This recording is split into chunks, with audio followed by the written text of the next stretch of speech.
De 20h, David Pujadas. Bonsoir à tous. Dans l'actualité ce soir, que se passe-t-il au Mali? La charia, la loi islamique, est entrée en vigueur dans le nord du pays et à Tombouctou. Des chefs d'Al-Qaïda au Maghreb ont été vus sur place. La France en appelle à l'ONU. Et d'abord donc cette alerte internationale provoquée par la situation au Mali. La France, par la voix d'Alain Juppé, lance un appel évoquant le péril islamiste. Pourquoi cette accélération? Eh bien parce que pour la première fois au Sahel, Al-Qaïda au Maghreb est sans doute en passe de contrôler un vaste territoire, y compris la ville très symbolique de Tombouctou, classée au patrimoine mondial de l'UNESCO. Les rebelles Touaregs ont, semble-t-il, été débordés par les djihadistes. Gérard Grisbeck avec Dominique Derda et Frédéric Ranck. Tombouctou, la perle du désert, depuis hier, elle est aux mains des islamistes. La ville à la fois sainte et savante. Aujourd'hui, tous les magasins ont fermé leurs portes, les écoles aussi. Ils sont adressés à la population d'une façon très pacifique, qui assure la population, mais sur un plan sécuritaire alimentaire, vraiment, la ville, elle est totalement... Mais ils veulent que la charia soit appliquée et que les gens qui respectent la religion, les règles de la religion. D'autres témoignages parlent de menaces de couper la main des voleurs, de voiler totalement les femmes.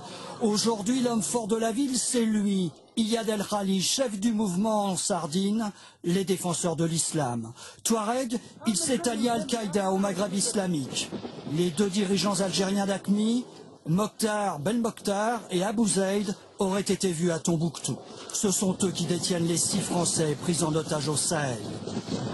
À Bamako, les voyageurs qui arrivent du nord racontent des scènes de pillage et même de viol, en particulier à Gao. Il y a énormément de destruction. Si tu n'as pas vu ce qui se passe, tu n'arrives pas à l'imaginer. Beaucoup de gens sont morts, il n'y a plus de vivres, plus d'électricité. Si tu arrives à t'enfuir, tu remercies Dieu. Dans la ville de Bamako, la pénurie d'essence a commencé. Ce soir, le Mali est bel et bien en situation de guerre civile. Pour avoir les idées claires, regardez cette carte. Le Mali est un très vaste pays, grand comme 2 fois la France et peuplé de 15 millions d'habitants. Pour l'essentiel, rassemblés dans la partie sud. La grande moitié nord est désertique. C'est là que se trouvent les villes de Gao et de Tombouctou qui sont donc hors de contrôle depuis hier. Voici la déclaration d'Alain Juppé il y a quelques minutes à l'AFP. Certains rebelles avec Al-Qaïda au Maghreb, dit-il, pourraient envisager de s'emparer de l'ensemble du territoire malien pour en faire une république islamique. Il faut une réponse régionale au péril islamiste qui va de la Libye jusqu'à la Mauritanie, dit-il également, en s'adressant en particulier au Conseil de sécurité de l'ONU. Bonsoir Étienne Lénart. Il y a ce soir un sentiment d'urgence. Oui, et cette inquiétude de la communauté internationale n'est pas juste de la rhétorique. Il y a ce soir un vrai risque, David, que ces groupes qui ont pris les villes du Nord en quelques jours seulement s'aventurent effectivement plus au sud, au-delà de la ville de Mopti, qui est au centre du pays. On la voit sur la carte et qui ouvre le passage vers la capitale Bamako. Alors les différents groupes islamistes dont on vient de parler ne sont peut-être pas très nombreux, mais ils sont très bien armés et surtout ils n'ont quasiment plus personne en face d'eux. Pas d'armée malienne, elle est en déroute, pas même d'État.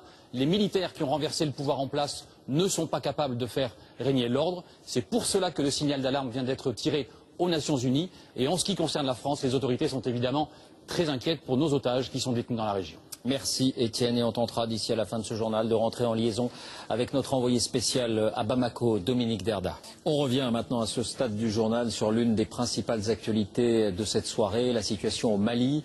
Je vous le disais, la charia, la loi islamique, a été décrétée dans les villes du nord du pays, notamment à Tombouctou. Les chefs d'Al-Qaïda, des chefs, ont été aperçus sur place, Al-Qaïda au Maghreb, et la France lance un appel à l'Union africaine et à l'ONU en évoquant le péril islamiste. Nous venons de recevoir le témoignage de notre envoyé spécial à Bamako, la capitale, Dominique Derda. À Bamako, les habitants sont de plus en plus inquiets et se disent qu'après avoir pris Kidal, Gao et Tombouctou en quelques jours, les rebelles n'ont aucune raison de s'arrêter en si bon chemin. Les plus optimistes tentent de se convaincre que tout ce que veulent les Touaregs, c'est un État à eux, au nord du Mali. Mais les Touaregs ne sont pas les seuls à avoir pris les armes. Les islamistes qui combattent à leur côté rêvent ouvertement d'instaurer la charia à travers tout le pays et bien sûr dans la capitale. Face à eux, les putschistes qui ont renversé le président malien semblent désemparés. Ils ont envoyé des émissaires au nord pour tenter de convaincre les rebelles d'accepter un cessez-le-feu et dans les pays voisins pour demander une aide militaire. Mais les voisins, comme la Côte d'Ivoire et le Niger, voient d'un très mauvais œil à la fois l'avancée de la rébellion, mais aussi cette junte qui s'accroche au pouvoir.